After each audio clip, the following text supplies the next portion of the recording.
ख़वातीन हज़रात, मेरी तरफ से और मेरे आज के मेहमानों की तरफ से आप सबको सलाम और हमारे जितने भी कलमकार को सुनने और देखने वालों को मैं खुशामदीद भी कहता हूँ और मैं सब दोस्तों से अपील भी करता हूँ कि हमारे इस चैनल को, अदबी और मालूमाती चैनल को ज़रूर सब्सक्राइब कीजिए। सब्सक्राइब के बाद इसको शेयर भी कीजिए और इतनी मालूमात लेके आते हैं और कितने हमारे कादावर शख्सियात इस प्रोग्राम पे आती हैं। आज हमारे साथ जो शख्सियत मौजूद हैं, जनाब नईम वाइज साहब हैं, कालम निगार हैं, तज्जिया निगार हैं, शायर हैं और सबसे बढ़कर ये है कि वो बहुत अच्छे इंसान हैं। जब हम किसी इंसान की कॉम्प्लीमेंट देते हैं तो मेरा ख्याल है कि सबसे अच्छा इंसान पता चलता है जब हम उनसे बात करते हैं, गुफ्तगू करते हैं, उनके साथ चलते हैं, रहते हैं, कुछ वक्त गुजारते हैं, तो हमें पता चलता है कि वो कितनी कादावर शख्सियत है। तो आज हमारे साथ नईम साहब हैं। नईम वाज साहब के साथ हमारा आज एक मुलाकात है और मेरे साथ मौजूद हैं आज के प्रोग्राम के होस्ट जनाब आसिम मकसूद साहब। दानश्वर हैं, मुहक्किक हैं और नसर निगार भी हैं, शायरी भी करते हैं। तो मैं चंद और बातें ये करना चाहता हूँ कि आज जो हमारा जो प्रोग्राम है, चूँकि हम मुशायरे करवाते हैं हर महीना और इसके बाद हम मुख्तलिफ शख्सियात को इनवाइट करते हैं और उनसे और उनके फ़न के बारे में और उनकी ज़िंदगी के बारे में आपको मालूमात फ़राहम करते हैं। और ये मालूमात ऐसे नहीं है, ये बल्कि दूसरों के लिए एक मीनार नूर का बायस बनती हैं। जनाब, it is over to you now. हाँ जी, शुक्रिया रेवरेंड बशीर। नाज़रीन, हमारे साथ जैसे बशीर साहब ने बता दिया कि मौजूद हैं नईम वाइज। नईम वाइज जो हैं, ये एक धनक जैसी शख्सियत हैं। वो मैं इसलिए कह रहा हूं कि इनकी जिंदगी में कई खूबसूरत रंग हैं। शायर हैं, अदीब हैं, कालम नगार हैं, तज्जिया करते हैं और एक बहुत ही खूबसूरत शख्सियत है। जिंदगी के कई मसाइल से गुजरे हैं, लेकिन समुद्र में खड़ी चट्टान की तरह यहां से वहां नहीं हुए। हर चीज का इन्होंने बड़े हौसले से सामना किया है और ना सिर्फ सामना किया है, बल्कि इनके चेहरे पे हमेशा मुस्कुराहट रहती है, लबों पे कह कहे लतीफे रहते हैं और दूसरों को महसूस करते रहते हैं। जनाब नईम साहब, खुश आमदीद। बहुत शुक्रिया आप दोनों हजरात का और आपके चैनल का। आपने मुझे मौका दिया और बुलाया। मैं इस इज्जत अफजाई के लिए आपका शुक्र। जी सर। अच्छा नईम साहब, ये जो नईम वाइज जो इंसान है, जो तज्जिया नगार है, बहुत सारे काम कर रहा है, इस खूबसूरत शख्स की कहानी कहाँ से शुरू होती है? जरा अपनी पैदाइश के बारे में, अपने आबा व अजदाद के बारे में थोड़ा सा बताइएगा। हाँ जी, मैं पहले अपने बारे में बताता हूँ। आबा अजदाद का देखते हैं, आगे भी जिक्र आएगा।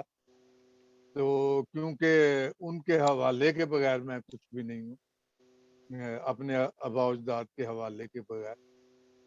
सर बहुत मेरी खूबसूरत पैदाइश, बात की आपने। बहुत शुक्रिया। तो मेरी पैदाइश जो है ये रावलपिंडी की है, मिलिट्री अच्छा। हॉस्पिटल चकलाला। मेरे वालिद साहब मिलिट्री में थे और मेरी वालदा वहाँ मिलिट्री हॉस्पिटल मिलिट्री के एक स्कूल में टीचर थे। तो अच्छा नईम साहब, ये कब की बात है? क्या वो ये ब्रिटिश आर्मी में थे, पाकिस्तानी, क्या थोड़ा सा ये बता दें। हाँ, मेरी वालदा जो है वो तो मेरा ख्याल है कि बिफोर 1947 भी वो टीचिंग करती थी रावलपिंडी में।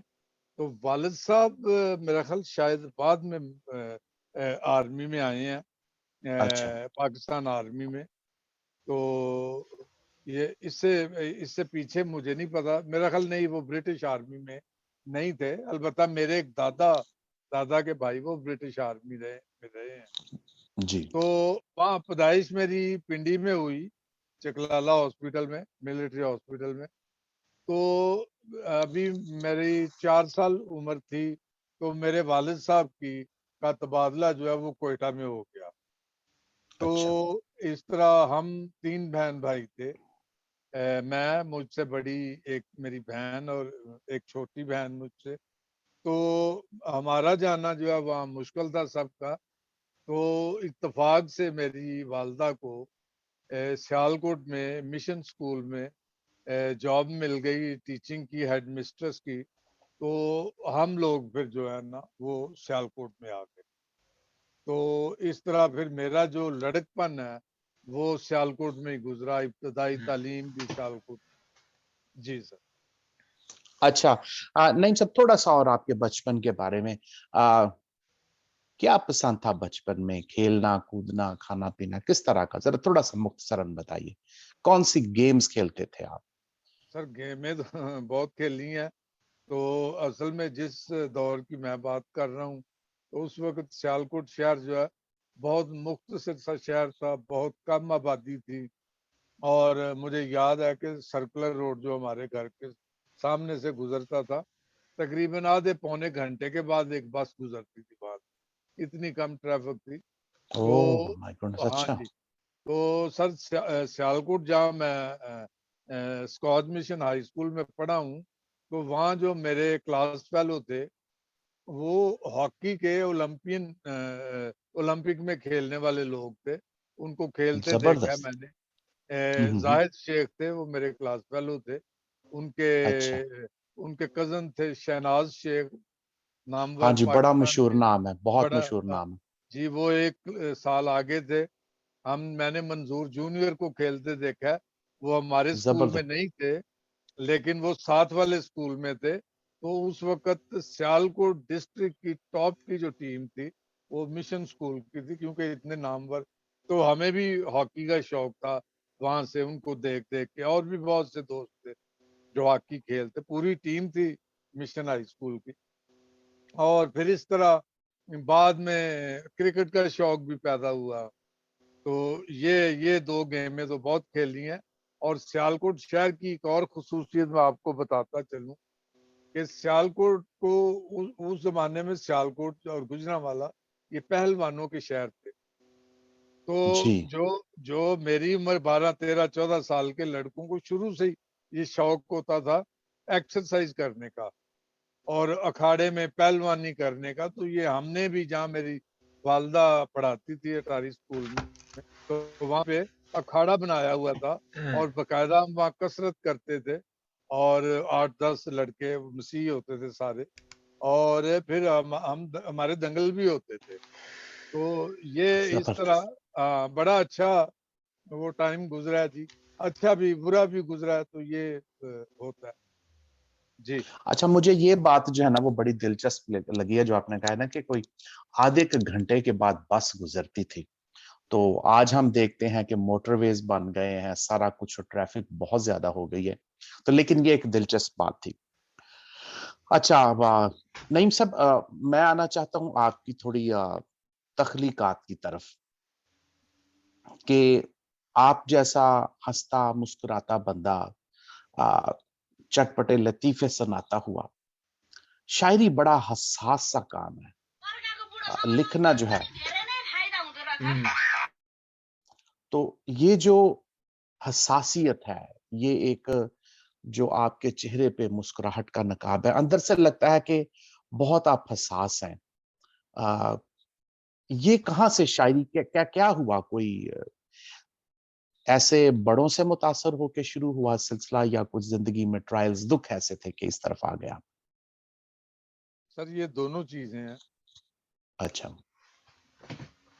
हसासियत का जहाँ तक मामला है, तो बाज लोग कहते हैं जी वो इश्क में हो गया। तो नहीं, मेरे साथ ऐसा नहीं कोई वाकया हुआ। मैं असल में जिस माहौल में पला बड़ा, तो मैंने वहाँ पे कौलो फेल का तजाद और एक जो नफरत हमारे खिलाफ पाई जाती है, उसको मैंने बड़ी शिद्दत से महसूस किया। और वही जो एक तकलीफ थी, दुख थी। और ये मैं समझने से, बचपन में समझने से कासर था कि ये हम वही इंसान है, हम भी। तो हमारे साथ ऐसा सलूक क्यों होता है? मिसाल के तौर पे मैं बताता हूँ कि हजामत नहीं थी की जाती। मेरी हजामत मुझे एक दफा हजाम ने निकाल दिया दुकान से। उसने कहा जी कि हम ईसाइयों की हजामत नहीं करते। अच्छा, पानी पीने का मसला होता है, मतलब दुकान पे सौदा लेने गए हैं, उसने मना कर दिया। तनूर पे रोटियां लगवाने गए हैं, वहां पे उसने कहा कि नहीं भी हम रोटियां नहीं लगाते मसीहों। तो ये इस किस्म के वाकयात थे, तो जो अंदर ही अंदर मुझे जो है वो तकलीफ देते थे।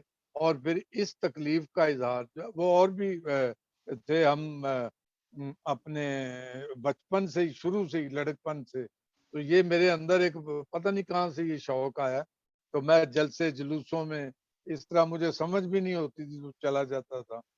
तो फिर अचानक ये इंकशाफ हुआ कि मैं शायरी भी कर सकता हूँ, मैं लिख भी सकता हूँ, मैं बोल भी सकता हूँ। इन चीज़ों की आप यकीन करें कि मैंने कहीं से भी कोई तरबियत हासिल नहीं। और ये एक तो मेरे जो मैंने फील किया, महसूस किया, एक तो वो चीज़ है, और दूसरा ये मेरे आबाओ अजदाद की तरफ से ये मेरे जीन्स में है, मेरे खून में चीज़ शामिल है। आगे को आप क्वेश्चन करेंगे तो फिर मैं इसके बारे में भी मैं कुछ बताऊंगा। मेरे एक एक क्वेश्चन है आसिम खन्ना साहब, मैं पूछ जी। सकता हूँ सर? अच्छा, हाँ जी, हाँ जी। मेरा नईम वाइज साहब से एक सवाल है कि आजकल के जो अदीब हैं, उदबा हैं, शोरा हजरात हैं, हमारे मसीही, उनका मेयार कैसा है? क्या वो इस जो आज का मेयार है उस पर पूरा उतरते हैं? अगर वो नहीं उतरते तो उन्हें क्या करना चाहिए? जी जी सर, हमारे जो शायर अदीब हजरात हैं, मैं ये एक बात फख्र से कह सकता हूँ हम्म, कि हमारे शायर अदीब हजरात किसी से कम नहीं है। मिसाल के तौर पे आप विक्टर नासरी साहब का मैं नाम लूंगा, जिनके पर्चे का मैं एडिटर रहा हूँ, बाद में जिक्र करूंगा। शवाई नूर का कमल फरोज हैं, नज़ीर कैसर साहब हैं, और बेशुमार नाम, शरद साहब थे। तो जी जी ये जी, वो बिल्कुल। लोग हैं सर। असल में बात ये है कि ये हमारे यहाँ जो है मसला ये है कि हमें किसी ना किसी ग्रुप का हिस्सा बनना पड़ता है, तो फिर आप आगे आपका नाम निकलता है। और फिर इसमें और भी बहुत से फैक्टर आ जाते हैं।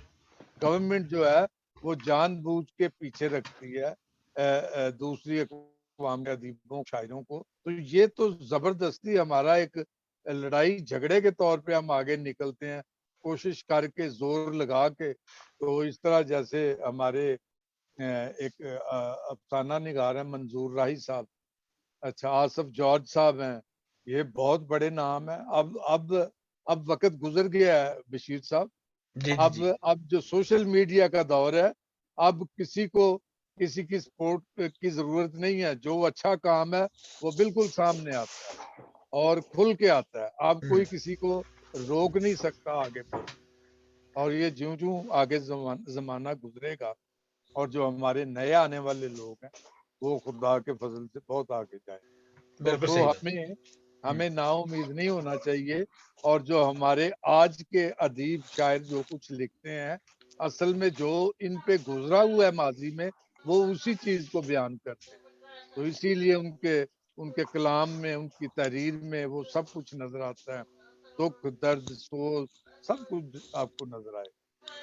बिल्कुल, इसी के साथ ही मैं एक और सवाल जो है, मैंने एक और सवाल की इजाजत ली थी, एक सवाल हाँ जी। और मैं पूछना चाहता हूँ कि चूंकि जैसे हमारा कलमकार इंटरनेशनल है, आज इस प्रोग्राम को आपने और हमारे प्लेटफॉर्म को रौनक बख्शी, आप आए, तो डेफिनेटली हमें ये होता है, मेरा जो मकसद ये है कि आप जैसे जितने भी अकाबरीन हैं, जितने भी मुसन्नफीन हैं, लिखने वाले हैं, लिखारी हैं, और अक्सर मौजूआत पर खामा फरसाई करते रहते हैं, क्योंकि लिखना जो है वो बहुत मुश्किल काम है।